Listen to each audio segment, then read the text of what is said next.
Lagi bersama saya Tasya Natalia di segmen IPO Watch CNBC Indonesia sore hari ini. Kita akan bahas PT Koka Indonesia yang akan melantai di bursa bulan ini dengan kode saham Koka. Nah, sebelumnya kita akan mengetahui dulu bagaimana dengan rencana initial public offering-nya. Kita lihat pada slide berikut ini. Nah, Koka sendiri akan mengeluarkan saham baru sebanyak 715,33 juta lembar. Ini setara dengan 25% dari kepemilikan publik atau bisa dibilang free float. Nah, harga saham sendiri yang ditawarkan ada di 128 per lembar. Sama seperti judul hari ini, harga di 128 adalah batas bawah dari harga yang ditawarkan ketika book building di sekitar 128 sampai dengan 161 per lembar sahamnya. Sehingga dengan harga ini potensi dana yang bisa diraup perusahaan ada di batas bawah sekitar 91,56 miliar. Nah, yang harus menjadi perhatian pelaku pasar adalah tanggal ya, karena ini sudah berlangsung di masa penawaran umum sampai dengan 9 Oktober 2023 yang nantinya akan listing di bursa pada 11 Oktober 2023. Jadi jika pelaku pasar ingin mengikuti gelaran IPO ini maksimal mengantri pada 9 Oktober. Nah, selanjutnya kita melihat bagaimana struktur kepemilikan ya, karena setelah mengeluarkan saham baru biasanya kepemilikan mayoritas itu akan terdilusi. Kita lihat pada slide selanjutnya. Nah, di sini terlihat untuk kepemilikan dari mayoritas, di mana untuk pengendali sendiri yakni Nyonya Gaojing, kepemilikannya berkurang ya, dari 57% menjadi 42,75%. Kemudian ada PT Kreatif Konstruksi Indonesia dari 33% ke 24,75%. Kemudian Nyonya Gao Jinfeng dari 7,20% jadi 5,40%. Dan sisanya Tuan Pei Yaxing dari 2,80% jadi 2,10%. Kendati begitu, untuk pengendali tetap dipegang oleh Nyonya Gao Ching. Dengan total ya, setelah adanya gelaran IPO, jumlah lembar saham jadi 5,72 miliar lembar. Oke, selanjutnya kita menelisik lebih dalam pada dana IPO ini kan mendapat 91 sekian miliar. Kira-kira akan digunakan untuk apa saja? Kita lihat pada slide selanjutnya. Nah, di sini terlihat bahwa kegunaan dana IPO secara keseluruhan untuk belanja modal dan modal kerja. Berarti kita bisa asumsikan bahwa keseluruhan dananya itu untuk ekspansi. Nah, rinciannya di sini ada alokasi 17,23% atau sekitar 15 miliar. Itu untuk belanja modal 3 unit wheel loader, kemudian 2 unit truck crane, dan 2 unit ekskavator. Nah, rencananya pembelian ini paling lambat akan dilaporkan pada kuartal 4 tahun ini. Kemudian sisanya 82,77% atau setara dengan 75,78 miliar ini akan digunakan untuk modal kerja perusahaan ya, yang tentunya akan sesuai dengan bisnis yang digeluti perusahaan. Nah, selanjutnya kita bakal menelisik lebih dalam terhadap bisnis perusahaan ini, karena ini sangat berkaitan ya dengan penggunaan dana IPO yang harapannya bisa terus digunakan ekspansi di bisnisnya. Nah, kita ke slide selanjutnya. Nah, di sini kita mengenal lebih dalam tentang bisnis yang digeluti perusahaan. Ada 2 segmen, yakni infrastruktur dan juga konstruksi. Di infrastruktur terlebih dahulu ini meliputi rekayasa kota dan juga geoteknik. Kemudian untuk di konstruksi sendiri ini meliputi desain dekoratif, MEP dan juga bidang lainnya. Nah, di sini perusahaan sejak tahun 2018 telah menyelesaikan 17 proyek, yang mana kebanyakan proyek ini berada di daerah Morowali, Sulawesi Tengah. Yang mana memang di daerah tersebut ada kawasan industri berbasis nikel ya.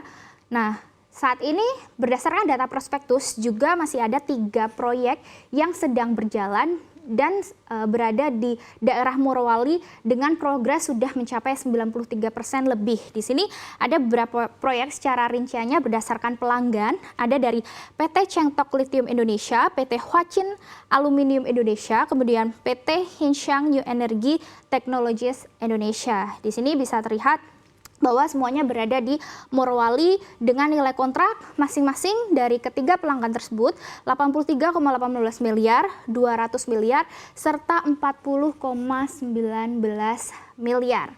Nah, selanjutnya kita melihat bagaimana dari bisnis-bisnis yang dimiliki perusahaan ini dengan profitabilitas yang dicapai ya, karena bisnis yang dikelola tentu perusahaan mengharapkan mendapatkan keuntungan. Nah, kita lihat selanjutnya pada slide tentang profitabilitas. Next. Nah, di sini terlihat bahwa dari dua segmen tadi ya, infrastruktur dan juga konstruksi, berdasarkan data prospektus terbaru hingga 3 bulan pertama tahun ini atau sampai dengan Maret, ternyata infrastruktur ini yang menjadi kontributor utama pendapatan mencapai 98% atau setara dengan 68,1 miliar ya. Sementara sisanya 2% itu dikontribusi oleh jasa konstruksi, hanya 1,4 miliar. Nah, kita melihat berdasarkan historikalnya bagaimana jasa infrastruktur ini berhubungan dengan proyek-proyek di Morowali tadi ya kebanyakan.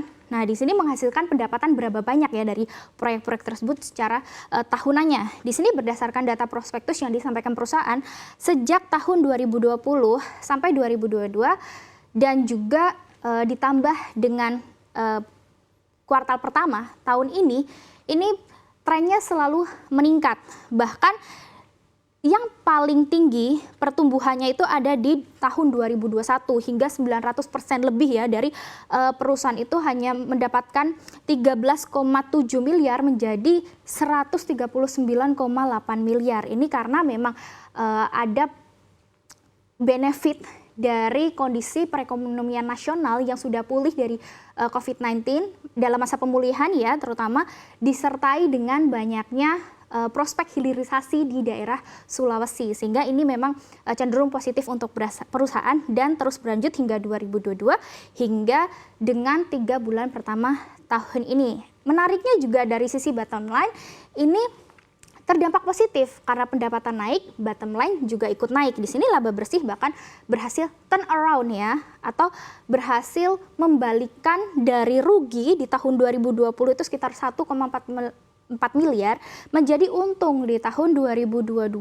sebesar 19,4 miliar, dan ini masih terus berlanjut di kuartal pertama tahun ini, labanya positif 11,9 miliar.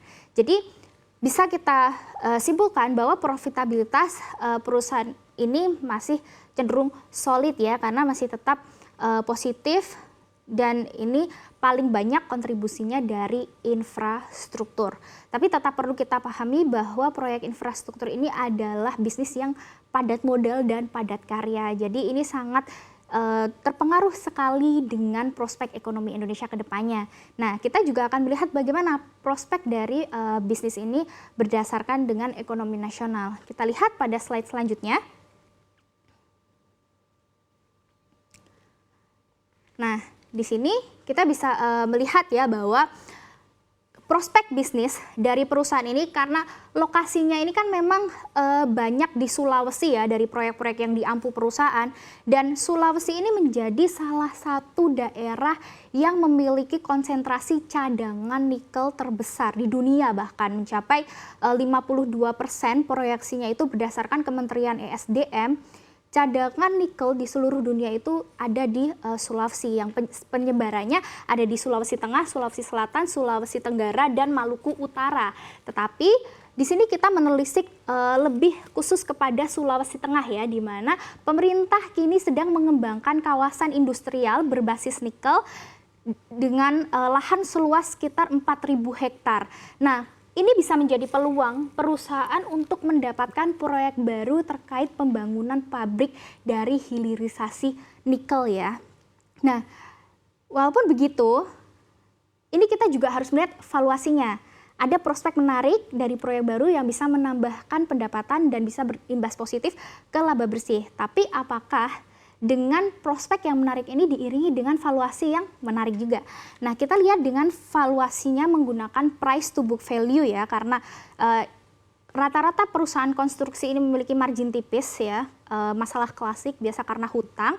Jadi kita lebih menekankan pada penggunaan valuasi price to book value, di mana di sini ada beberapa emiten sebagai kompetitor Koka yang kita bandingkan apple to apple berdasarkan dari kapitalisasi pasarnya seperti KRYA, DGIK, dan PTPW.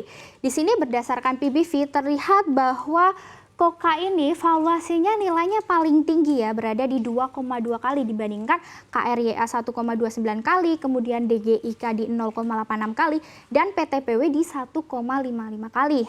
Artinya, ini secara teoritis valuasi Koka masih kemahalan. Jadi kesimpulannya, apakah Koka ini menarik untuk kita akumulasi sebagai saham IPO?